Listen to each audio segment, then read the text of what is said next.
Elsa, bonjour et bonjour à tous. L'image est désastreuse.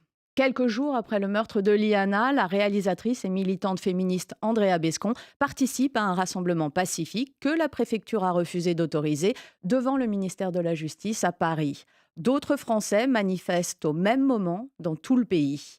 Ils exigent des changements dans un système qui a échoué à protéger une enfant de 11 ans malgré des alertes répétées visant celui qui est suspecté de son meurtre. Andrea Bescon est interpellée et placée une nuit en garde à vue dont elle ressort avec des ecchymoses. Comment les représentants de l'état de droit, qui doivent nous éloigner de l'arbitraire, peuvent-ils faire montre d'une réaction si disproportionnée ?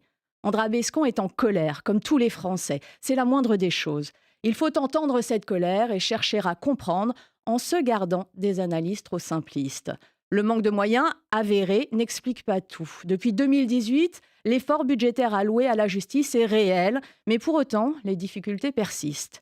Car il faut encore réformer les méthodes de travail. L'attention se porte aujourd'hui sur le parquet d'Auch. Les enquêtes administratives diront ce qu'il en est. Mais au-delà du cas, comment blâmer des procureurs à qui l'État demande de traiter comme prioritaire le narcotrafic, les violences conjugales, la pédocriminalité, l'inceste, la radicalisation, le racisme, les cybermenaces et la criminalité organisée ? Il est temps de prioriser véritablement la protection des enfants. Non par dogmatisme, mais par pragmatisme. Parce que ceux qui s'en prennent à eux réitèrent presque toujours. Et que les violences subies enfants en nourrissent souvent d'autres à l'âge adulte. Il faut absolument briser les chaînes de répétition traumatiques. Alors on invoquera le manque de moyens, encore, face à la masse des dossiers. Mais l'intelligence artificielle, en l'espèce, est un assistant efficace et peu coûteux. La modernisation de la justice, archaïque jusqu'au ridicule, doit être une priorité absolue. L'état de droit repose sur un pacte de confiance qui est aujourd'hui fragilisé. Il appartient à ceux qui nous gouvernent de le restaurer avec sang-froid et raison. C'est tout notre équilibre démocratique qui en dépend.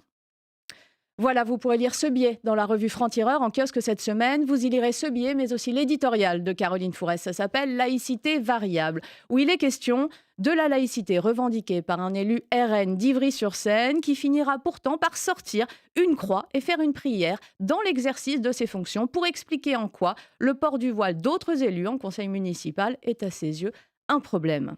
Et puis dans notre rubrique On progresse, un stylo analyseur réutilisable qui repère le GHB, la fameuse et terrible drogue du violeur, directement dans les boissons. Le retour des mangroves, qui disparaissaient pourtant de façon inquiétante à la fin du XXe siècle, et l'actionnariat salarié. Il gagne du terrain, si.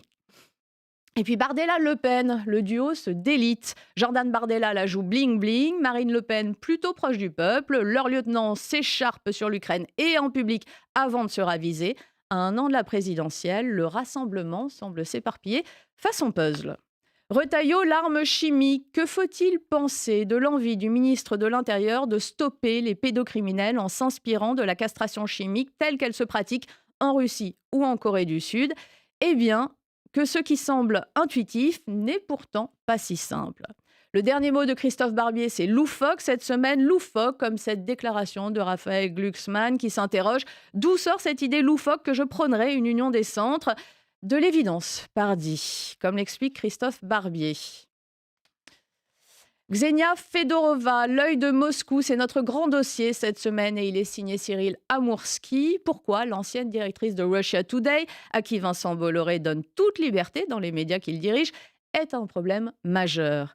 Parce qu'elle déroule son narratif nationaliste pro-Kremlin sans aucune contradiction. Pire, il ne fait pas bon, quand on est journaliste chez Bolloré, d'oser la contester. C'est un dossier qui fait la une de notre journal cette semaine, qui titre Xenia Fedorova, l'œil de Moscou, de Russia Today à CNews. Elle martèle la propagande du Kremlin. En dernière page, le portrait qui fâchera Bali Bagayoko. Cette semaine, radicale ascension. Le maire de Saint-Denis a le vent en poupe. Il ferait même de l'ombre à Jean-Luc Mélenchon. La nouvelle coqueluche des Insoumis ne vise rien de moins que l'Élysée. Attention, on parle d'un ancien proche des milieux fréristes qui compte quelques volte-face et pas mal d'approximations à son compteur. Plein de choses encore dans ce numéro 239 de Franc-Tireur. Et l'édito de Raphaël Enthoven à mots ouverts. On est chez nous. C'est son titre. On parle du dernier meeting de Jean-Luc Mélenchon, bien sûr. C'était à Saint-Denis, justement, le fief de Bali Bagayoko. Y a-t-il une différence entre le "on est chez nous" scandé par Jean-Luc Mélenchon et repris par la foule insoumise, à l'extrême gauche de l'échiquier politique donc, et le "on est chez nous" credo de l'extrême droite depuis la nuit des temps? Pas nécessairement, et c'est tout le sujet de Raphaël Enthoven que de vous expliquer pourquoi. Voilà, la raison est un combat, c'est le nôtre à Franc-Tireur, combattre toutes les formes d'extrémisme, mais aussi, lisez-nous, rejoignez ce combat et la lutte pour que la nuance survive dans un monde qui n'a de cesse de se radicaliser. Belle journée à tous.